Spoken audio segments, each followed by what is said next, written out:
মধ্যপ্রাচ্যে দ্বন্দ্ব কারা দায়ী? আমরা দায়ী। আমরা মুসলিমরাই দায়ী।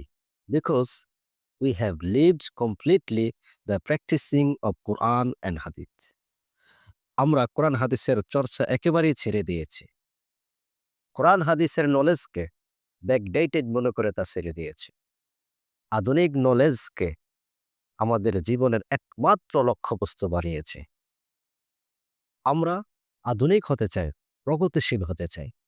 অথচ নবী করিম সাল্লাল্লাহু আলাইহি ওয়াসাল্লাম পবিত্র হাদিস শরীফে ইরশাদ করেছেন, তারাকতু ফীকুম আমরাইন লান তাদিল্লু মা তামাসসাকতুম বিহিমা কিতাবাল্লাহ ওয়াস সুন্নাতা রাসূলিল্লাহি সাল্লাল্লাহু আলাইহি ওয়াসাল্লাম। দ্যাট মিন্স নবী আলাইহিস সালাতু ওয়াস সালাম বলেন, I am leaving two things for you. আমি তোমাদের জন্য দুইটা বস্তু রেখে গেলাম। If you follow that this two things you will never go astray. যদি তোমরা এই দুইটি জিনিস অনুসরণ করো তাহলে তোমরা কখনই পথভ্রষ্ট হবে না। One is the Holi Quran and second is the হাদিস। এক নম্বর হচ্ছে কোরআন এবং অপরটি হচ্ছে হাদিস।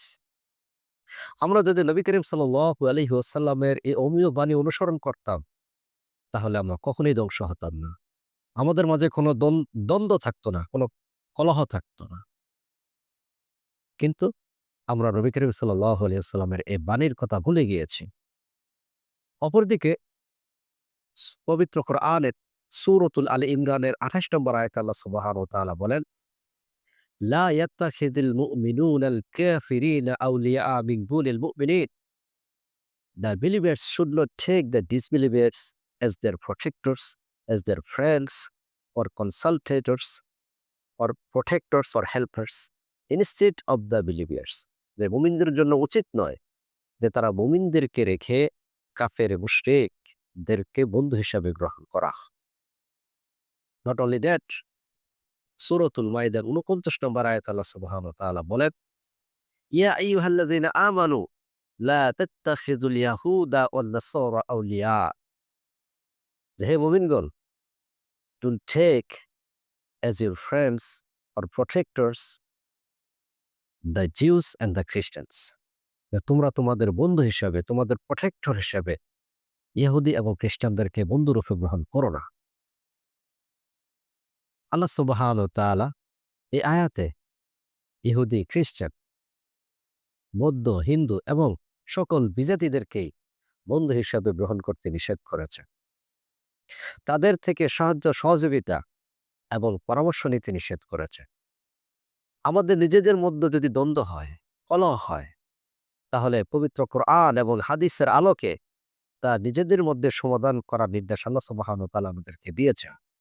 কিন্তু আমাদের ক্ষেত্রে বিষয়টা অন্যরকম।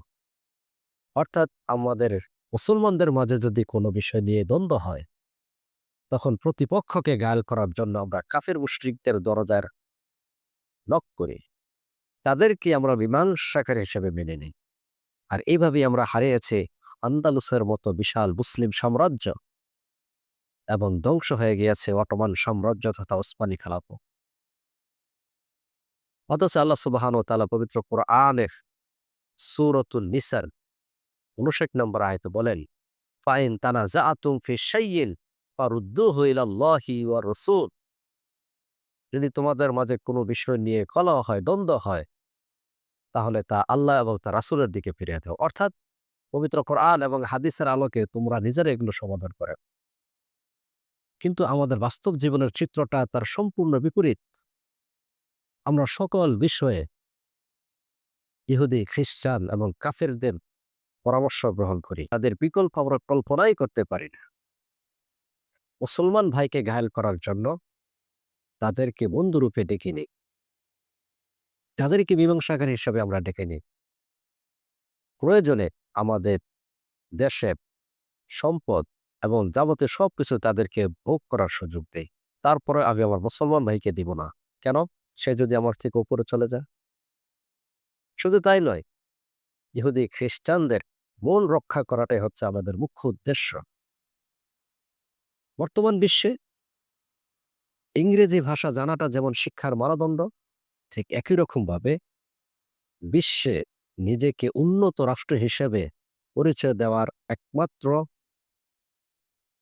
মাধ্যমই হচ্ছে যে পাশ্চাত্যের সাথে ভালো সম্পর্ক রাখা। আর এই মনোভাব আমাদেরকে ধ্বংস করে দিয়েছে। শুধু তাই নয়, আমরা যে কোনো বিষয়ে সমাধানের জন্য তাদের আদালতের দ্বারস্থ হই। তাদের তাবেদারি করি। তাদেরকে একমাত্র মীমাংসাকারী হিসেবে গ্রহণ করি। তাদের সিদ্ধান্তে আমাদের সিদ্ধান্ত। আল্লাহ সুবহানাহু ওয়া তাআলা পবিত্র কোরআনে বলেন, ইউরিদুনা আইয়াতাহাকামু ইলা তাগুত, যে তারা চায় তাদের কলহ বিবাদগুলোর সমাধান, তাদের মামলা মোকদ্দমার সমাধানগুলো নিয়ে তারা ইহুদি খ্রিস্টানদের আদালতে গিয়ে হাজির হয়। দেখুন, এই আয়াতে আল্লাহ সুবহানাহু ওয়া তাআলা ইহুদি, খ্রিস্টান, বৌদ্ধ, হিন্দু এবং মুশরিকদেরকে তাগুত বলেছেন। কেন? কেননা তাদের যাবতীয় বিষয়গুলো পরিচালিত হয় শয়তানের পরামর্শে। আর শয়তান মানুষের প্রকাশ্য শত্রু, কিন্তু তাদের বন্ধু। আল্লাহ সুবহানাহু ওয়া তাআলা পবিত্র কোরআনের সূরাতুল বাকারার ২৫৭ নম্বর আয়াতে বলেন, ওয়াল্লাযিনা কাফারু আউলিয়াহুমুত তাগুত, যারা কাফের তাদের বন্ধু হচ্ছে, তাদের অভিভাবক হচ্ছে শয়তান তথা তাগুত। আর শয়তান মানুষের প্রকাশ্য শত্রু। শয়তান চায় আমরা যেন চরমভাবে বিভ্রান্ত হই, আমরা যেন চরমভাবে ধ্বংস হয়ে যাই। এ কারণে আল্লাহ সুবহানাহু ওয়া তাআলা মুসলমানদেরকে সতর্ক করার জন্য পবিত্র কোরআনের সূরাতুল বাকারার ২০৮ নম্বর আয়াতে বলেছেন, ওয়ালা তাত্তাবিউ খুতুওয়াতিশ শাইতান ইন্নাহু লাকুম আদুউম মুবিন। Don't follow the footsteps of শয়তান, indeed he is your clear enemy.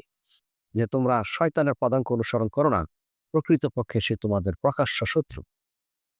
আমরা যদি আল্লাহ সুবহানাহু ওয়া তাআলার এই বাণীকে অনুসরণ করতাম, নবী সাল্লাল্লাহু আলাইহি ওয়াসাল্লামের হাদিসকে অনুসরণ করতাম, তাহলে আজ আমরা ধ্বংস হতাম না। মধ্যপ্রাচ্যে এত কলহ বিবাদ হতো না, আমাদের অবস্থা এত ভঙ্গুর হতো না। আল্লাহ সুবহানাহু ওয়া তাআলা আমাদেরকে হেফাজত করুন।